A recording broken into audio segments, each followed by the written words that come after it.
이제 요한복음이 딱 절반이 지나갑니다. 첫 번째 서론 시간을 할 때 요한복음의 구조에 대해서 이렇게 말씀을 드렸었어요. 요한복음은 크게 두 부분으로 나누어져 있다. 1장서부터 12장까지가 한 덩어리고 13장서부터 20장까지가 두 번째 파트라고 말씀을 드렸어요. 그리고 21장은 하나의 에필로그 같은 역할을 합니다. 그러면 첫 번째 파트인 1장서부터 12장까지의 책 제목을 기억하시나요? 표적의 책이다. 이제서 기억이 나는 분들이 계실 겁니다. 표적의 책이다. 그래서 지난주까지는 우리가 나사로의 부활 사건을 마지막으로 쭉 표적만 다루어 왔었습니다. 그리고 이제 오늘 이 본문은 거기에 대한 결말이에요. 그리고 이제 다음 주부터는 두 번째 파트로 넘어갈 텐데 두 번째 파트의 책 제목은 영광의 책입니다. 주님이 십자가를 향해서 이제 걸어가시는 과정을 일목요연하게 일관성 있게 소개할 텐데 그 십자가로 가는 여정을 성경은 영광이라고 얘기합니다. 그래서 크게 이렇게 두 파트로 구분되어 있다 정도로 이해를 하시면 좋을 것 같아요. 자, 지난주까지는 나사로의 부활 사건을 마지막으로 표적을 쭉 살펴보았었습니다. 혹시 첫 번째 표적이 무슨 표적이었는지는 기억하시죠? 가나 혼인잔치에서 물을 가지고 포도주를 만든 사건으로 표적이 시작이 되었었습니다. 그런데 그 많은 표적을 목도한 백성들의 반응은 어땠을까요? 오늘 37절을 좀 볼까요? 같이 한번 읽어보십시다. 37절 시작. 이렇게 많은 표적을 그들 앞에서 행하셨으나 그를 믿지 아니하니. 네, 이렇게 많은 표적을 그들 앞에 행하셨으나 믿었다 안 믿었다? 안 믿었다 안 믿었다. 자, 오늘 내용은 그래서 이 표적을 기초로 세 가지 반응에 대해서 소개를 좀 할까 해요. 첫째는 믿지 않은 사람들이 등장을 했고, 두 번째는 42절을 한번 볼까요? 그러나 관리 중에도 그를 믿는 자가 있었습니까? 없었습니까? 예, 믿는 자가 많다라고 돼 있어요. 많다. 자, 그런데 이 많다라는 말 여기서 끝나면 참 좋았을 텐데 바리새인들 때문에 드러나게 말하지 못하니 이는 출교를 당할까 두려워함이라. 그러니까 이건 어떤 사람들이죠? 경계선에 서서 명분을 놓자니 좀 그렇고, 또 자기들이 평생 쌓아왔던 자기들의 영광, 자기들의 왕국, 자기들의 기득권을 포기하자니 아깝고, 그래서 어정쩡하게 양다리 걸치기 식으로 이것도 아니고 저것도 아닌 경계인들, 회색분자들 종류의 신앙의 스타일을 만나게 될 겁니다. 그리고 이제 마지막 세 번째는 또 한 종류의 신앙을 만나게 될 텐데, 첫 번째 예수님의 표적을 그렇게 목도하고도 대적하고 반대했던 사람들이에요. 이 사람들은 왜 그랬나? 자, 38절을 제가 읽겠습니다. 이는 선지자 이사야의 말씀을 이루려 하심이라 이르되, 이제 여기서부터 선지자의 글입니다. 주여 우리에게서 들은 바를 누가 믿었으며 주의 팔이 누구에게 나타났나이까 하였더라. 이것은 이사야 53장의 글인데 우리가 조금 원본을 보십시다. 원본 이사야 53장을 띄워주세요. 우리가 전한 것을 누가 믿었느냐? 여호와의 팔이 누구에게 나타났느냐? 방금 읽었던 인용한 본문이죠? 여기서 인용을 한 겁니다. 그런데 2절을 한번 같이 읽읍시다. 시작.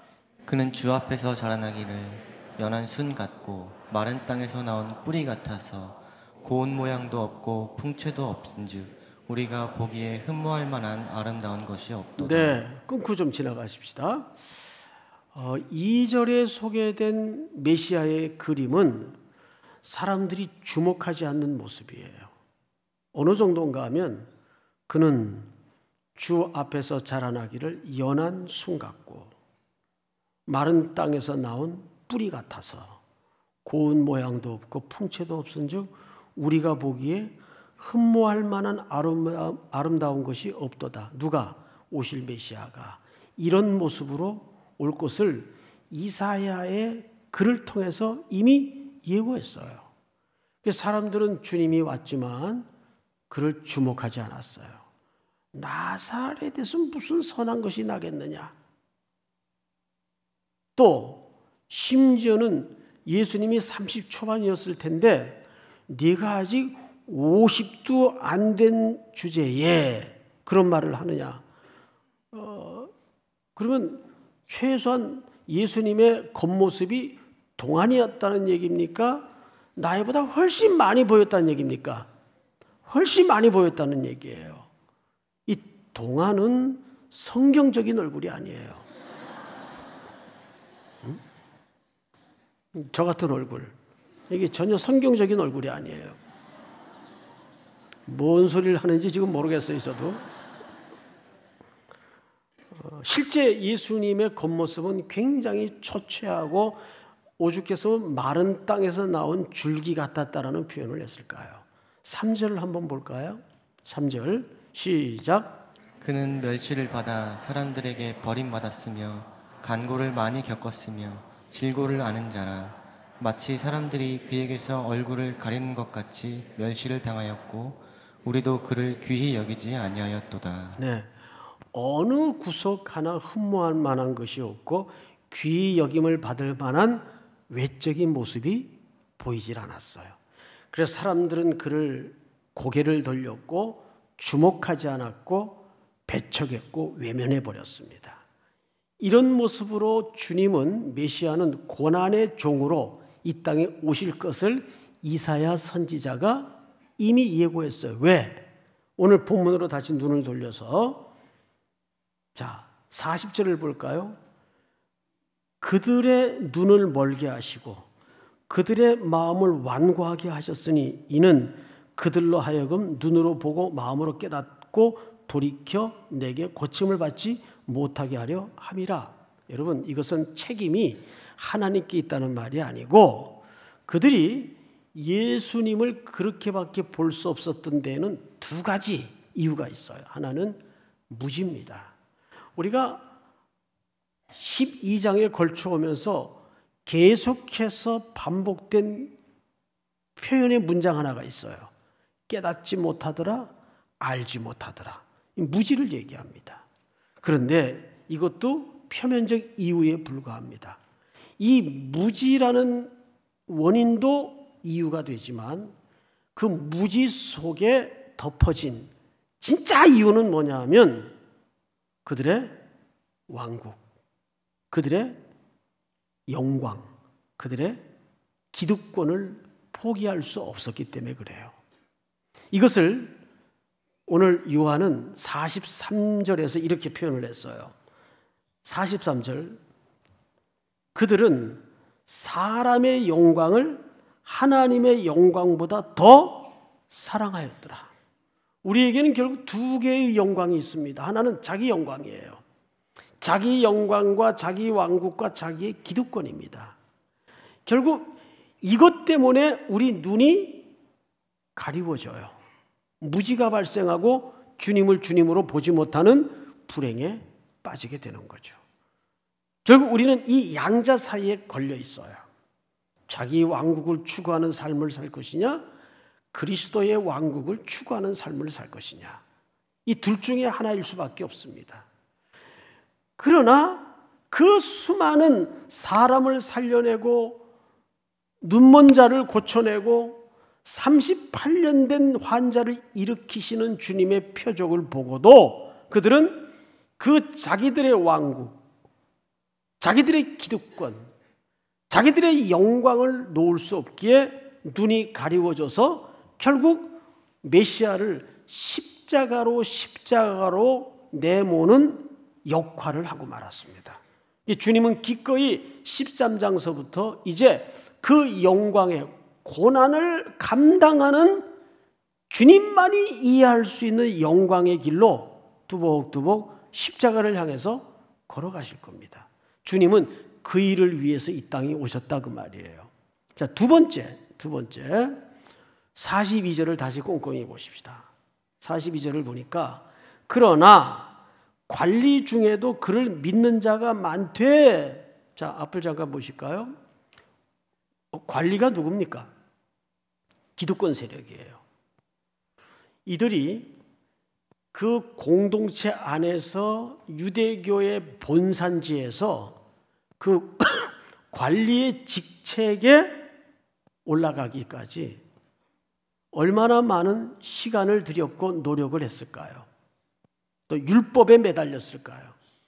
그래서 이제 관리가 되어 거기서 생성되는 기득권, 영광은 매우 세상을 살아가기에 편리한 것이고 달콤한 것이었습니다. 이거 우리가 글에 있으니까 그거 하나 못 놔? 이렇게 말할 수 있나요? 절대 쉬운 일이 아닙니다. 세상은 어떤 생리인가 하면 조그만 완장 하나만 채워줘도 그것 가지고 대단한 권세를 부리는 세상이에요. 그게 어쩌면 이 세상의 생리고 속성입니다. 어쩔 수가 없어요. 그런데 관리 정도 되려면 그게 쉬운 일이 아니에요. 사람은 올라가기는 자연스럽게 올라가지만 자기의 위치에서 내려가는 것은 죽음만큼이나 힘든 일이에요. 그들은 분명히 예수님을 부인할 수 없을 정도로 믿었어요. 믿었는데 성경 기자는 이렇게 고발합니다. 바리새인들 때문에 드러나게 말하지 못하니 이는 출교를 당할까 두려워함이라. 여러분, 출교가 뭐예요? 이건 공동체에서 아웃되고 배제되는 거예요. 이건 물리적인 죽음만큼이나 힘겨운 싸움을 시작해야 된다는 얘기가 됩니다. 사랑하는 성도 여러분, 1996년쯤으로 기억이 되는데 제가 중국의 어느 선교사님을 좀 중요한 일로 방문할 기회가 있었어요. 일정을 막 소화하고 있는데 이 선교사님이 주저주저 하더니 목사님, 일정이 바쁘시지만 꼭 좀 만나주시고 가야 될 분이 있습니다. 누군데요? 그 자리에서 대답을 안 하더라고요. 그래서 뭔가 좀 일이 있나 보다 하고 묵묵히 그냥 그분을 따라갔습니다. 저녁 시간이었는데 컴컴한 골목으로 한참 가더니 허름한 아파트를, 엘리베이터도 없는 아파트인데 걸어서 올라갔습니다. 탁 들어서니까 바짝 마른 젊은 두 부부가 앉아 있어요. 그래서 이분들이 누구십니까? 그랬더니 중국에서 아주 유명한 명문대학의 법학을 가르치던 교수님들이었는데 이 부부가 다 교수였어요.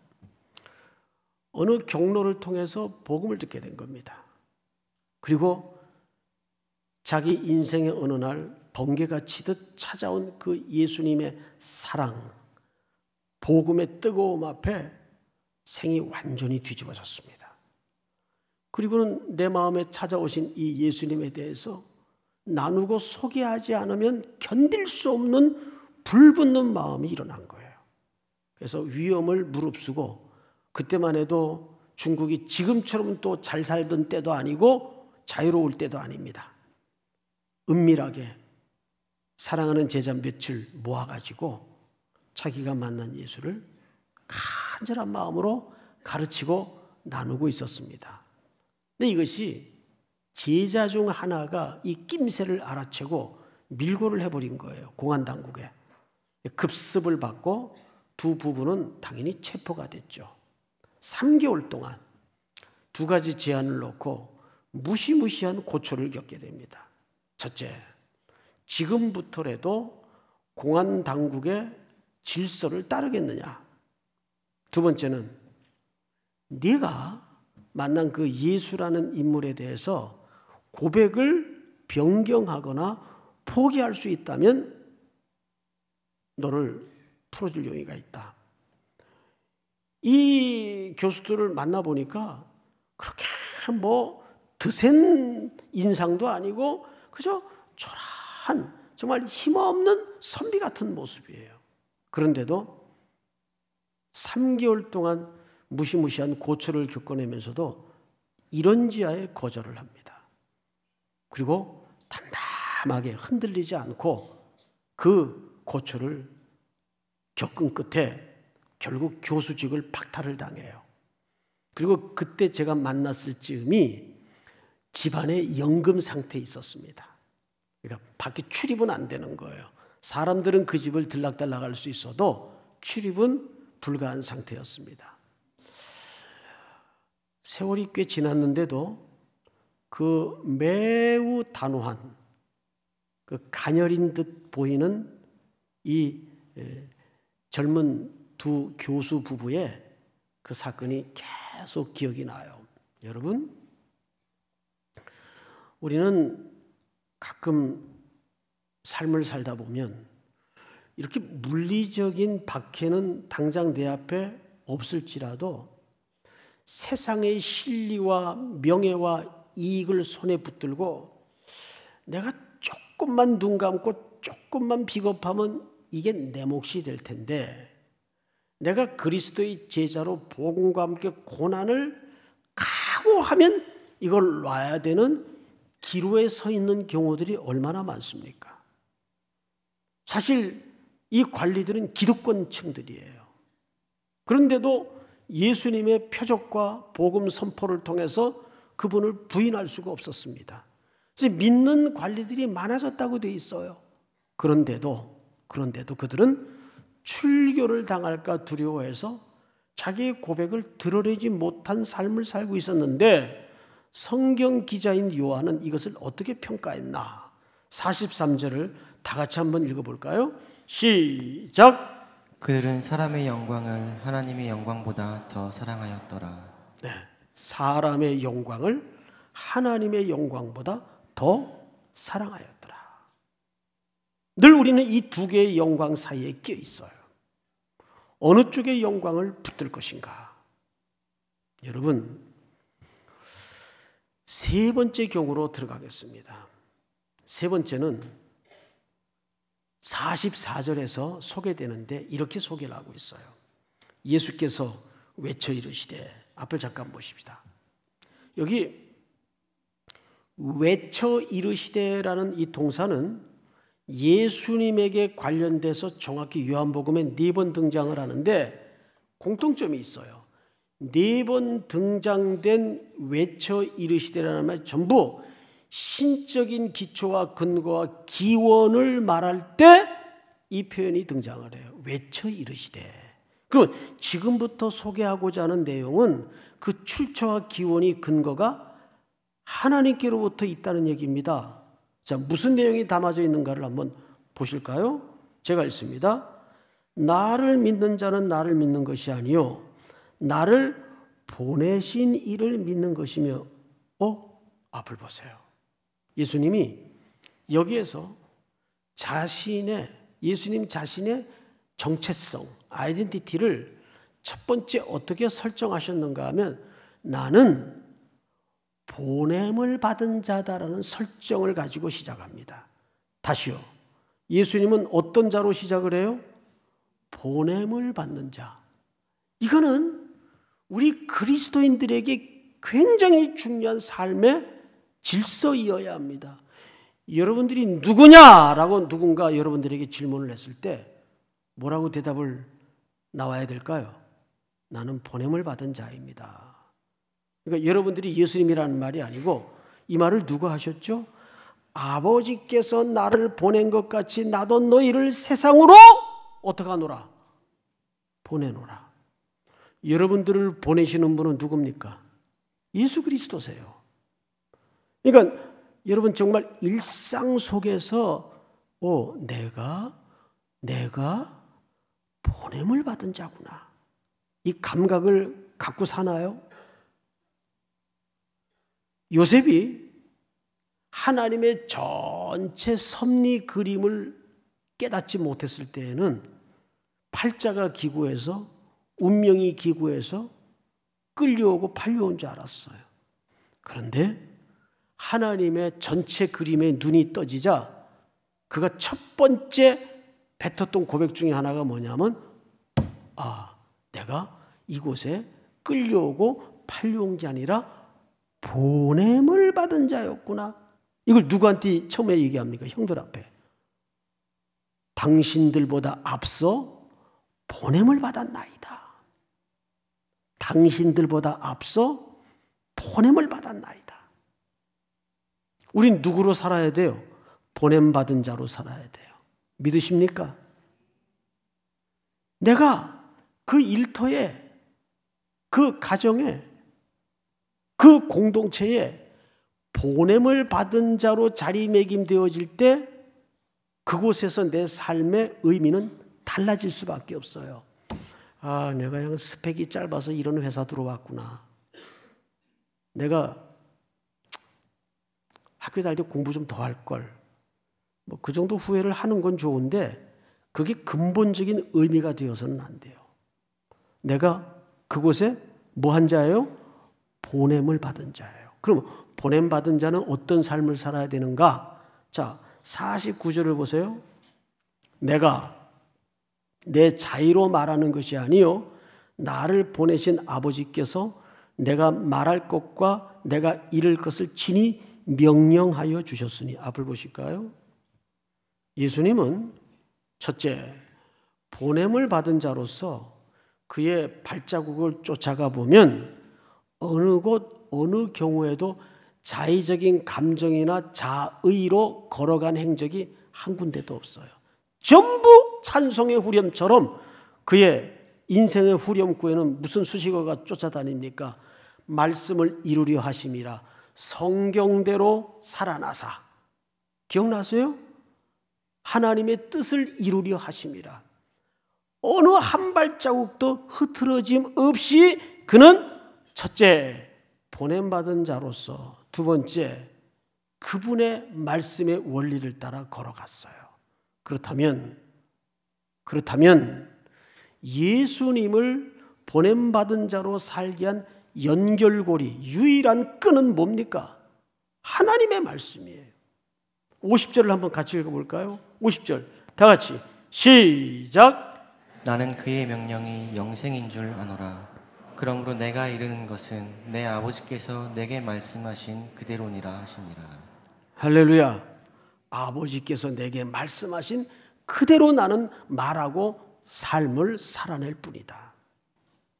믿습니까? 이것이 세 번째 신앙의 종류예요. 첫째는 배척하는 자가 있었어요.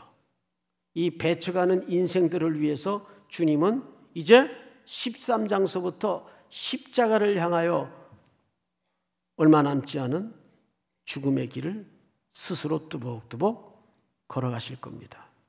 두 번째는 믿는 자들이 있는데 이 믿는 자들은 회색지대에 서 있는 사람들이었어요. 경계인들.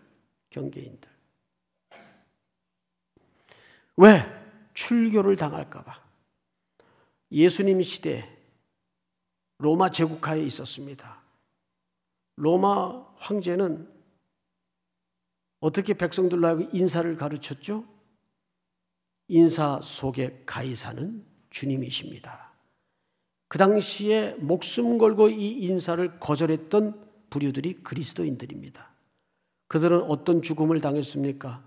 원형경기장에 들여보내서 며칠씩 굶주린 사자들을 풀어놓고 찢어 죽이는 광경을 바라보면서 로마의 귀족들, 정치인들은 술잔을 기울이면서 낄낄거리던 그 코바디스의 장면들을 여러분 기억할 겁니다. 그건 가상 스토리가 아닙니다. 히브리서에 나오는 실제 짐승의 탈을 씌우고 톱으로 켬을 당하며 옥중에서, 이것은 그 시대에 예수 그리스도를 주로 고백하던 사람들의 실제 실제의 현실이었습니다. 제가 이 말씀을 준비하다가 어느 영상 하나를 보게 되었어요. 그 영상을 여러분들과 이 시간 같이 공유하면서 자연스러운 결론을 도출할까 합니다. 영상을 좀 띄워주시기 바랍니다.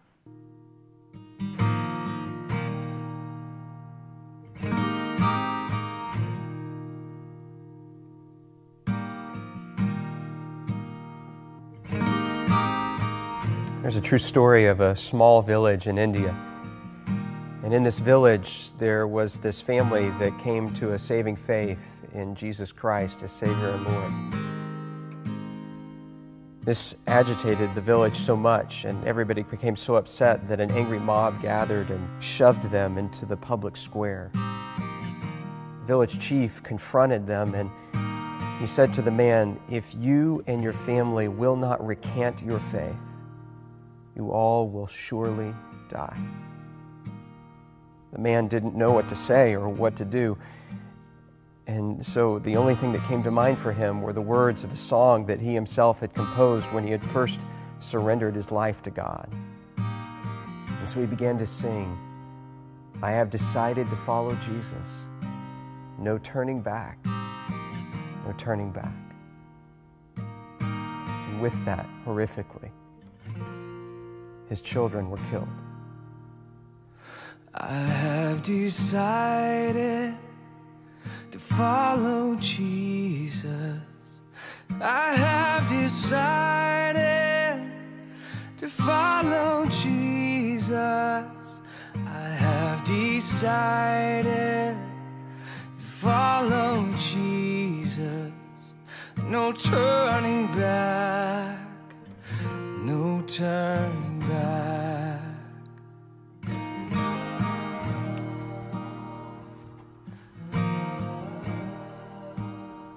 He was given another chance, this time with his wife's life on the line. And yet he continued to sing, "Though none go with me, still I will follow. No turning back, no turning back." Though none go with me, still I will follow. Though none go with me, still I will follow. Though none go with me, still I will follow. No turning back, no turning back. After her tragic death, he was given one final opportunity, this time to save himself. And yet he continued to sing. Cross before me, the world behind me.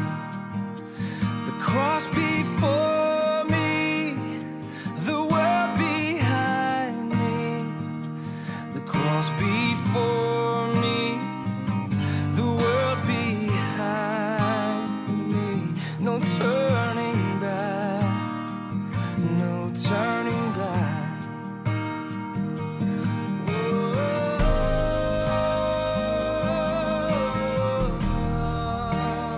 Even though that man and his family died on that day, something remarkable happened. A seed was planted in the heart of that village chief, a seed that began to grow over time, and eventually he called the community together in that very same neighborhood, in that very same square. And he renounced his former faith and declared his allegiance to Jesus Christ. And a celebration broke out in that moment, and the gospel began to flourish and to grow in that community, not just in that village, but across the whole region, because they had seen real faith, and they knew the true character of God because of a family that believed and sacrificed even under the penalty of death. No turning back, no turning back.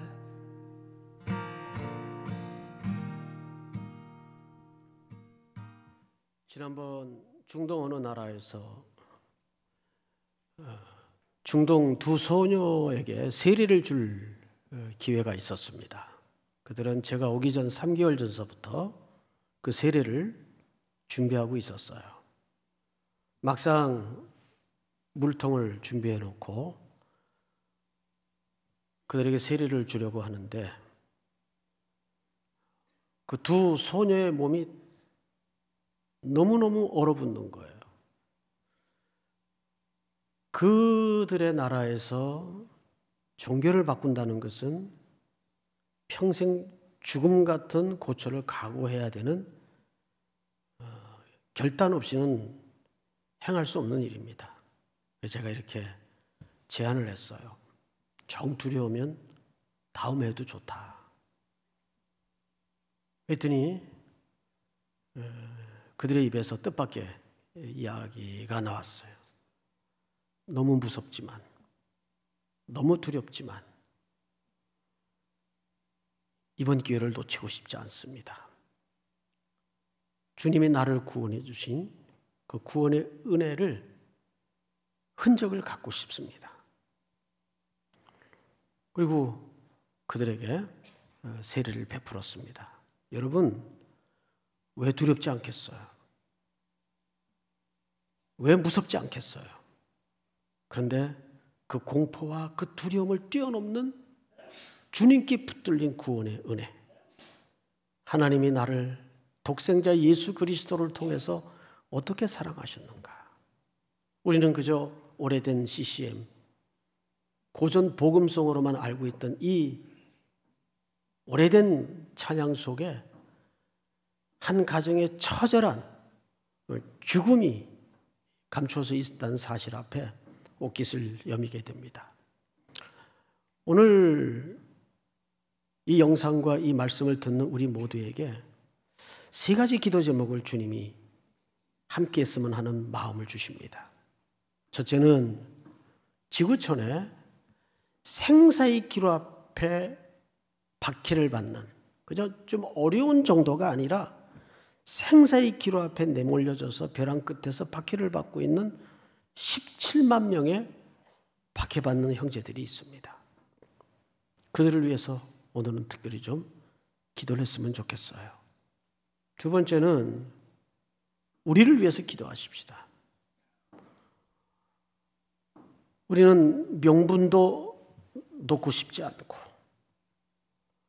이 땅의 영광도 포기할 수 없는 경계선에 서서 머뭇거리는 자는 아닌가. 그리스도의 나라의 영광보다 자기의 영광을 포기하지 못한 채 늘 경계선에서 머뭇거리고 있는 우리의 모습을 정직하게 놓고 기도하십시다. 그리고 마지막 세 번째는 오늘 주신 말씀처럼 세상 끝날까지 우리 교회와 우리 삼일교회 성도들에게 명령하신 땅끝까지 이르러 내 증인이 되라는 복음과 함께 고난을 받으라는 이 대명령 앞에 우리의 헌신과 우리의 시간을 새롭게 하여 주시옵소서 하는 마음으로 우리 No Turning Back 다 같이 일어나셔서 이 찬양을 드리겠습니다. 주님 뜻대로 살기로 했네.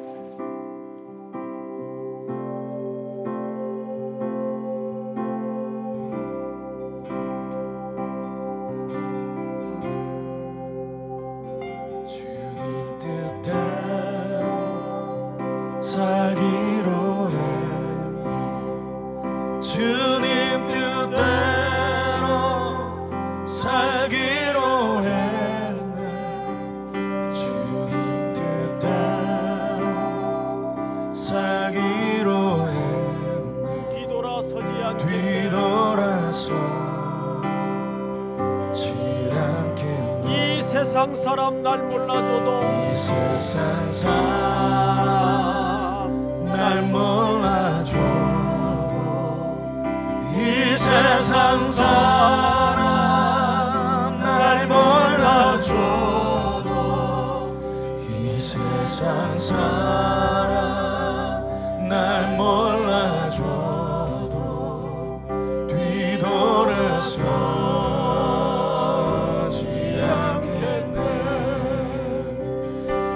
세상 등지고 십자가 보내 세상 등지고 십자가 보내 세상 등지고 십자가 보내 뒤돌아서지 않게 다시 한번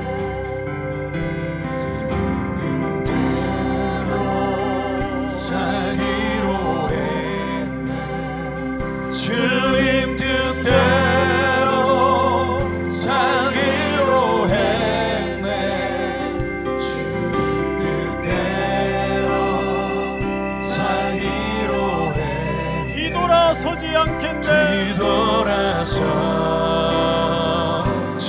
않겠네 이 세상 사람 날 이 몰라도 세상 사람 날 몰라줘도 이 세상 사람 날 몰라줘도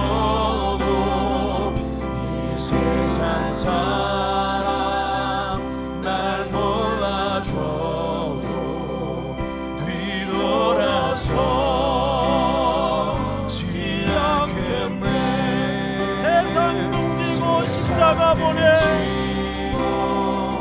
십자가 보내 세상 등지고 십자가 보내 세상 등지고 십자가 보내 뒤돌아서 우리 다 같이 눈을 감고 뒤돌아서지 않겠네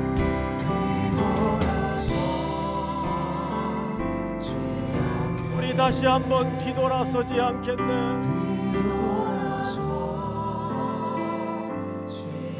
다시 한번 뒤돌아서지 않겠네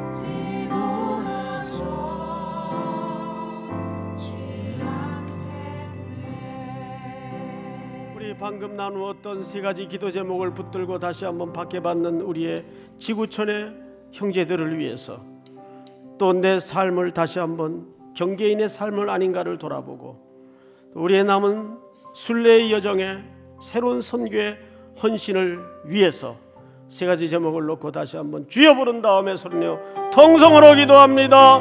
주여! 사랑하시는 아버지 하나님 감사합니다. 오늘도 우리에게 귀한 시간을 하나님의 말씀 앞에 세워